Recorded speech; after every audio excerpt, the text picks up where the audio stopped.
What a ridiculous couple of days to be a VR enthusiast. What a ridiculous couple of days to be a gamer, full stop. And what a ridiculous couple of days for people who have an existing Steam library that might have a couple of hundred or couple of thousand existing games in it. I fall into all three of those categories. I am a VR enthusiast.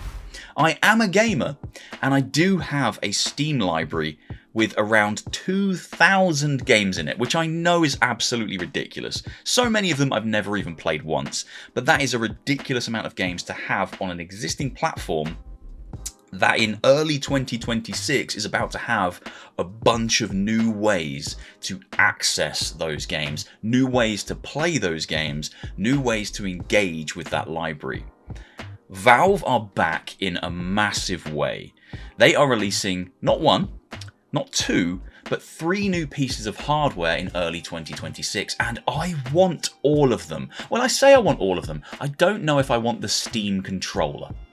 That's the part of their announcement that I was the least excited for. Yes, they're making another controller. Their last one I wasn't a huge fan of. I have tried it, I have used it, just didn't ever really gel with me. I am a big fan of the PS5 controller. I kind of think that's the most comfortable controller option on the market right now, so I'm not so fussed about that, but I probably still will end up buying one for ecosystem purposes. They also announced the Steam Machine, which is pretty much a direct competitor with the Xbox and the PlayStation. It's competing for a spot under your TV in your front room or on the side table in your bedroom. It's not really competing for the slot that your PC already takes up. If you're someone with a high-end PC, you probably don't need the Steam Machine. But saying that, I have a fairly high-end PC, and I want a Steam Machine in my front room. I want one down there because I want to sit on my couch and play my Steam library in big picture mode on my TV with a controller. Sometimes I don't want to sit on this PC chair and play my games here at a desk.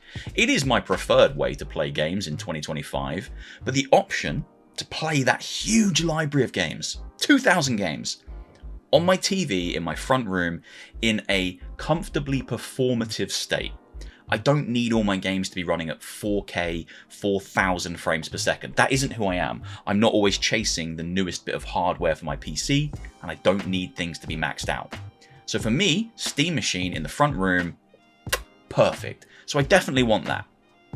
And they also announced their brand new VR headset, the Steam Frame, and that is what I am most excited for. I am incredibly excited for this device for a lot of different reasons. Maybe not the reasons I thought I would be excited for this device. Some of the reasons before the device was announced, some of the reasons that I suspected to be excited are still there. But I'm excited in new ways now that I know what this thing is and what it can do and what Valve have designed it to do, what they've designed it for. Now, we don't have prices for any of this stuff yet. Prices, I imagine, will probably surface early 2026. We'll get past the holiday period, and as they're gearing up for pre-orders, the prices will become known to us. But let me just say this straight out of the gate. I am aiming to try and make and set aside probably around £1,500 between now and the start of 2026. That feels like a sensible ballpark number to have set aside if you want all of this stuff. If you want the whole brand new Valve hardware ecosystem that is launching in 2026, I'd probably aim to set aside about that amount of money. If you just want Steam Frame, my current guess is anywhere between £700 and £900. I know that's a big gap, but that's kind of where I think this thing is going to fall. Valve have already said it looks like it's going to come in cheaper than the Index. Index, for reference, still sits at about £1,000. I don't think this thing is going to get close to a Quest 3 price point. I think that's wishful thinking. That's blue sky thinking. Meta still bankroll the Quest 3 and their hardware lines in a massive way. They're selling these things and they're not really making profit on them. And I feel like Steam and Valve, they won't go down that route. They won't sell this thing at a massive loss, or at a loss at all, I don't think. I don't think it's within their best interests to do so. So I do think you're probably sitting at about £700 to £900 for that. But why am I making this video? Well, my YouTube channel, to me anyway, is a time capsule, and I'm excited right now in this moment, and I want to capture my first feelings to this thing being announced, to this whole suite of new hardware being announced. It's pretty monumental. It's a huge thing to happen for VR. It's a huge thing to happen for gaming in general, and I think what Valve are building here is a really attractive new ecosystem, not just for VR games, but for your games in general. I think they have, in one fell swoop, essentially done what Xbox have been talking about trying to do for years. This new suite of hardware is fantastic. But let's just dive in and talk about the thing that we're all going to want to be talking about, because this is a VR channel first and foremost, the Steam Frame. This headset feels like it was designed for me. I use my Meta Quest 3 primarily to play PC VR games or modded VR experiences on my PC. PC VR gaming is where I spend my most time. And I use my Meta Quest 3 because currently it's the quickest to set up. I do use a cable. I haven't found a wireless solution that for me and with my kind of wireless network infrastructure works particularly well. I think virtual desktop is the best of all the options, but still I get bottlenecking. I see visible downgrades in the quality of the image quite often when I'm playing. Sometimes it drops out. I haven't found a solution that's wireless that works great for me, so I do still use a cable. But the Quest 3 goes on my head, I plug the cable in, and I start playing my PC VR games and experiences and mods pretty quickly. The Quest 3 has a high resolution, great field of view. It is comfortable when you've changed the strap on it and bought a third-party strap, and it's pretty inexpensive. You know, it's not an expensive headset. It's probably the most accessible on the market for most people. But for me, I do love my Quest 3. But the Steam Frame kind of almost completely comes in and squashes the Quest 3 for me for so many reasons. Now, if you were to look at the specs of the Steam Frame and the Quest 3 side by side on a piece of paper, I think some people could be fooled into believing that there's not actually that much difference between these two devices. They're actually pretty similar. If you already own a Quest 3, why would you need a Steam Frame? The Quest 3 already plays standalone VR games. It already plays your PC VR games, either wired or wireless. And it also plays your flat screen games streamed to it with a controller in hand through services like Game Pass and a few other different options that you've got out there. The Quest 3 can kind of do everything the Steam Frame is telling you it's going to do. And then you look at the specs of some of the more technical aspects, the resolution, the field of view, the refresh rate, the optics package. They both have LCD pancake lenses. And you start to think, well, what's the benefit? What's the benefit of the Steam Frame? They're actually very similar in those regards. And I think for those people who look at it at that face value and walk away saying, well, I've already got a Quest 3, that is absolutely fine. For those people, the Quest 3 is fine. It's absolutely fine. I'm not here to badmouth the Quest 3. I think the Quest 3 is a great piece of kit, and it will do all of those things brilliantly. I know that because I've been using it to do all of these videos and enjoy VR myself for a couple of years now, and I have no real complaints. So, in conclusion, yes, there are a lot of surface level comparisons that you can make between Steam Frame and Meta Quest 3 and come away from that thinking, I'm absolutely fine with the Quest 3. I don't need to upgrade to a Steam Frame. I don't need to drop the money because the Quest 3 does everything that the Steam Frame is telling me it's going to do, and I'm comfortable and happy with how the Quest 3 is doing it. That's completely valid. But if you go deeper, you'll realise the Steam Frame does so much more than what the Quest 3 offers, and for the right person, it's a really exciting proposition. Let's start off with the simple stuff. The Steam Frame has a brand new Gen 3 Snapdragon chipset. Now, Digital Foundry, who have gone hands-on with the headset, have already tested and hypothesized that this should give you more than double the performance and power of the chipset that is in the Quest 3. That is a huge leap. That is, we're not talking incremental, tiny jump forward over the Quest 3. More than double is absolutely incredible. Pair that with the second reason you should be excited, and that's that there is double the amount of RAM in the Steam frame. There is 16 gigabytes of RAM as opposed to 8 gigabytes of RAM on the Quest 3, and now we're really cooking. Now we're looking at a kind of a tiered system for standalone games that puts the version that exists on Steam Frame at the very top. The third thing that is very exciting about Steam Frame that the Quest 3 cannot do is it allows you to upgrade the storage. If you buy a 256 gigabyte Steam Frame, you are not locked into that storage. You can put a micro SD card into that device on day one. You can bet your bottom dollar I'm going to put a 2 terabyte micro SD card into my Steam Frame immediately. I love that I can upgrade the storage. I am not locked in. That is something that has annoyed me about the Quest system, the Quest ecosystem for years. Since Quest 2, I've been frustrated that I can't expand that storage, and finally have a VR headset that allows me to do that. Reason number 4, this thing comes with eye tracking. Doesn't massively impact me in terms of my gaming. There aren't many games that utilize eye tracking, but for foveated rendering, and particularly a new feature, which is wireless foveated streaming, this could be an absolute game changer. If I am streaming wirelessly a pretty intense, high-end PC VR game from my PC to my Steam Frame, you can utilize wireless foveated streaming so that it focuses on streaming in the best quality, the part of the image you're looking at, as opposed to the bits around it.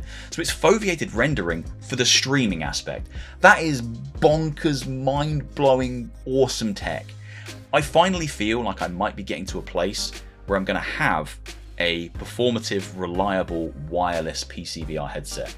Because reason number 5 is the fact that this thing comes with a dedicated wireless dongle, meaning you have a linear connection between the PC, the dongle, and the headset. I'm not bouncing streaming signals of a PC VR game off to my router and then back to the headset and it's getting bottlenecked and the quality drops. No, it is a direct connection between that dongle and the headset. This is why I love Valve. They put the thought into these kind of things to ensure that it just operates smoothly and it runs without you really needing to worry about it. I'm not relying on a third-party piece of accessory or a third-party app to get the best wireless streaming experience on their brand new VR device. I just plug a dongle into my PC and stick the headset on my head, and those two things talk directly to each other. Reason number 6? This thing is 80 grams lighter than the Quest 3. That's not massive, but it's definitely also noticeable.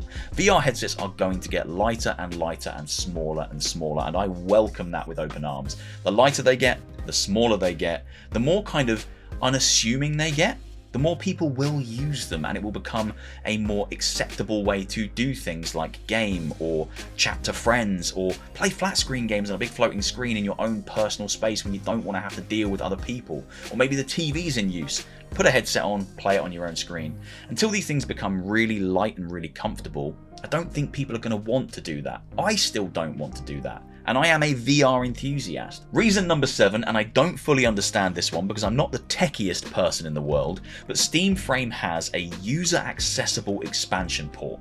A PCIe Gen 4 expansion port that you could, in theory, plug color cameras into to give yourself color pass-through if you weren't happy with the fact that Steam Frame launches with monochrome black and white pass-through cameras. That is incredibly exciting to me, but I can't wrap my head around all the possibilities. Because the cameras, the color cameras, are the one example I've seen people talking about online, but what else could you do with that expansion slot? How far could you take that? How much could you customize your own Steam Frame hardware to turn it into something very different from everyone else's Steam Frame hardware? How is that expansion slot going to inform how this thing evolves and changes over the next 5-10 years? I don't fully understand it. It does boggle my brain, but it ties in really nicely to reason number 8, and probably the biggest reason that I'm excited for Steam Frame. Steam OS and the absolute hackability, modability, and customization friendly user interface that this thing is giving people who purchase it. Consumers can absolutely tear this thing down, rip out the OS, change the OS, set it up however they want it to be. Run this thing like it's a PC strapped to their face, because it is a PC strapped to their face, and a PC that allows you to make the changes that you want to make. I grew up in a time, because I am old now, where I could do whatever I want to the PCs that I owned. If I had a PC or a laptop, I could rip everything off of it. I could take the operating system off. If I didn't want to use that feature, I could get rid of it. It feels like the more we move forward, the less control we have over the tech that we buy. My PC seems to dictate how I use it. I struggle to remove features that Windows 11 now deems are necessary to exist on my PC. And I'm kind of sick of that. And I think one of the biggest things that people are overlooking, and probably because so many people who are looking at this are just surface level consumers who just want a VR device to play VR games, is the fact that you can fully customize everything about how a Steam frame is going to work. Everything about the OS, everything about how it boots up, everything about how it looks. It's fully customizable. This really is a PC strapped to your face. Again, it kind of boggles my mind, and I haven't fully wrapped my head around just how impactful it's going to be to be able to absolutely modify and change almost every aspect of your own personal Steam frame. And I don't think I'll be able to wrap my head around that until I've owned one for a few months and started to tinker with it. But I know for sure that it is a huge deal, especially if you're already integrated into the kinds of communities that have kept VR alive for so many years. The modding communities who have made amazing experiences, applications and games for VR headsets, for VR users for the last 10 years are going to be the same people who start building things for Steam Frame that absolutely change the experience. This is a device that you buy and truly own. You can do what you want with it, and that's something you can't say about Meta. It's something you'll never be able to say about a Quest 3. My Quest 3 is an absolutely locked in ecosystem. It's boxed in. All my games on Quest 3 exist only on Quest 3. If I want to make a change to the operating system, I can't do that. That's crazy. There are some apps on my Quest 3 that I can't uninstall. Some things I can't remove from that because they deem it necessary to be on there, even though it's an app or an experience that I am never going to use. I own a Quest 3, but I don't really own my Quest 3. The Quest 3 is still owned by Meta. They still make changes to that device that I don't necessarily want on that device. Steam Frame is not going to do that. This is a very attractive alternative for people who want a VR device, who don't want to engage in a locked, walled-off ecosystem like what we have with Quest. I truly believe that that's the biggest reason I'm excited for Steam Frame. I'm a Steam Deck user since day one, and I've seen Valve's ethos when it comes to this. You buy that device and that device is truly yours, and then the community start filling it with different mods and applications that just enhance the experience. If I can have that Steam Deck experience that I've had since day one with a VR headset, I am fully sold.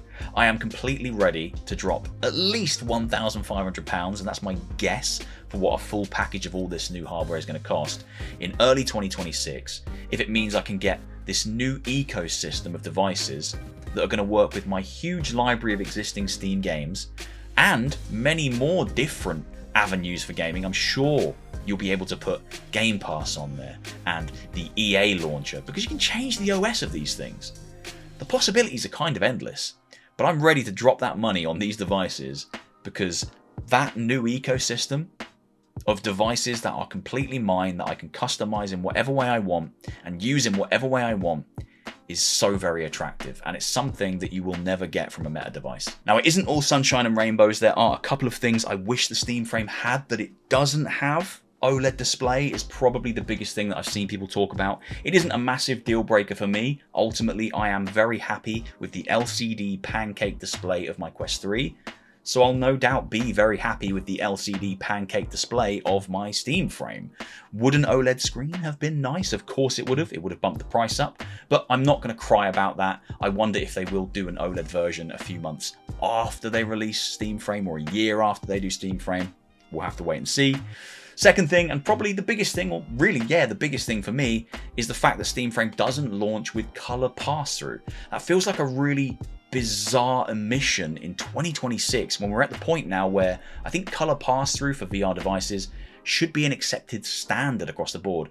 Now, it would have opened up the ability to play mixed reality games in lovely pass-through, and there are a lot of great mixed reality games, but that's not the thing I'm super concerned about. We don't get to play mixed reality games. That's fine, I'll play them on my Quest 3.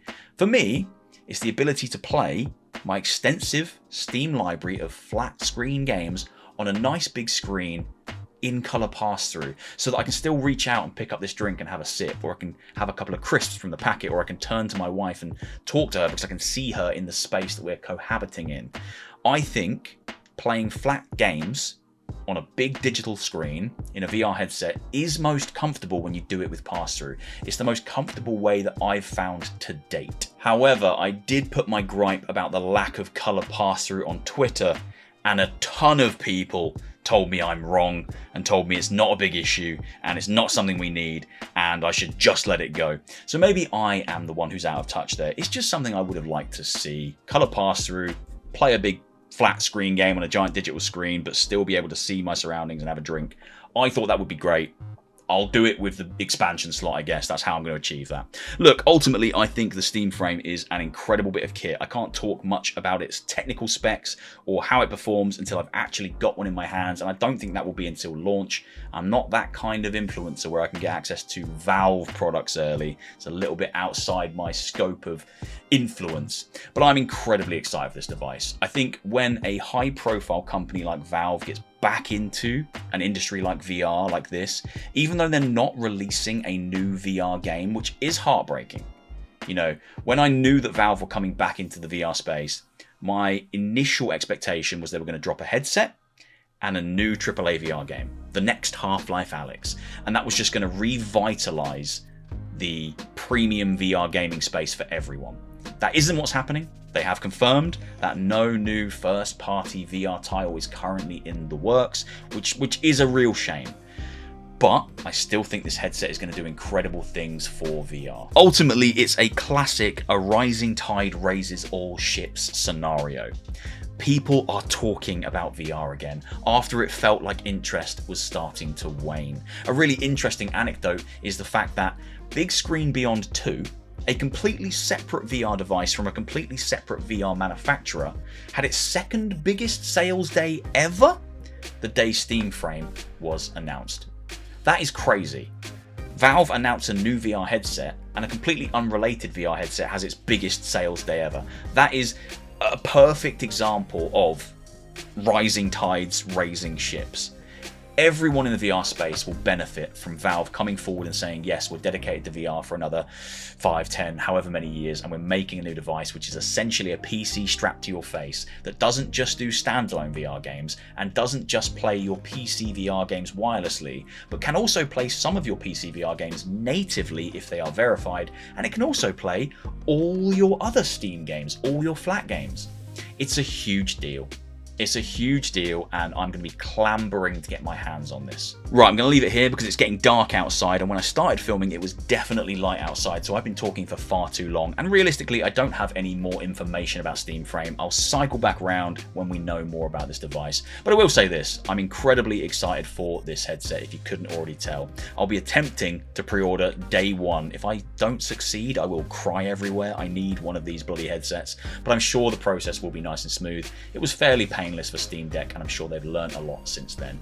I would say this to you, if you dismissed Steam Frame as just another Quest 3 or something that does the same things as your Quest 3, so therefore you don't necessarily need it, I would say take a deeper look, peel back some of those layers, and hopefully you'll start to realize that what this device symbolizes, what this device potentially could do, is so much greater than what the Quest 3 can do. And I'm not bashing the Quest 3. The Quest 3 will be absolutely adequate for so many people. But if you want a device that's a little bit more open source, a little bit more available to being modified, hacked, and changed, a device that will seamlessly work with so many more of your devices, and a device that will feel wholly yours, with no restrictions about how you use it, or how it runs, or how it looks, Steam Frame could be the ultimate VR headset. the best thing we've seen for PC VR gaming at the very least ever. And yeah, I cannot wait to get my hands on it. Hopefully you've enjoyed. Let me know in the comments if you are going to be picking up a Steam frame. Let me know what you think the price is going to be. I do think it will sit somewhere between £700 and £900 UK. If it's any lower than that, I will be very excited, but I do think it's going to sit within that sweet spot. And yeah, I'm excited for it. VR feels very alive right now. Take care of yourselves, guys. Peace out.